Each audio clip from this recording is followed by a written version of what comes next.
Kuwait వాళ్ళు shopper పోయేటప్పుడు డ్రైవర్లను boarding చేసుకుని ముందే పంపిస్తారు. పార్కింగ్ పాస్ తీసుకొని లోపలికి రాగానే ఇది ముందుగా కనిపిస్తుంది కదా, ఆ బిల్డింగ్ లేకే పోవాలి. అక్కడ అర్బానాలు ఉంటాయి, అర్బానాలు తీసుకొని వచ్చి లగేజ్ దాంట్లో పెట్టుకొని లోపలికి వెళ్ళిపోవడమే. చూపిస్తుంది చూడండి, ఇది ఎంట్రన్స్.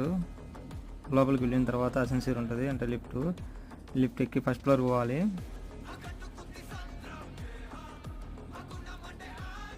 ఫస్ట్ ఫ్లోర్కి అయితే వచ్చేసాను. ఫస్ట్ ఫ్లోర్ నుంచి ఇట్లా డైరెక్ట్ ముందుకు వెళ్తే కన్నా అక్కడ ఇంకో అసెన్సీర్ ఉంటుంది లిఫ్ట్, దాంట్లోంచి గ్రౌండ్ ఫ్లోర్లోకి వెళ్ళాలి మనం, అంటే కిందికి వెళ్ళాలి. కిందికి వచ్చిన తర్వాత స్ట్రైట్గా లెఫ్ట్కి తిరిగితే అక్కడ బోర్డింగ్ ఏరియా ఉంటుంది. అక్కడే మన కువైట్ పాస్పోర్ట్ టికెట్ ఇచ్చేసినామంటే వాళ్ళు బోర్డింగ్ చేసి ఇచ్చేస్తారు మనకి. అలాగే చెక్ ఇన్ కూడా ఇక్కడే అవుతుంది. రైట్లో కనిపిస్తున్నవన్నీ కౌంటర్స్ అనమాట, అక్కడనే తీసుకోవాల్సింది బోర్డింగ్ పాసు.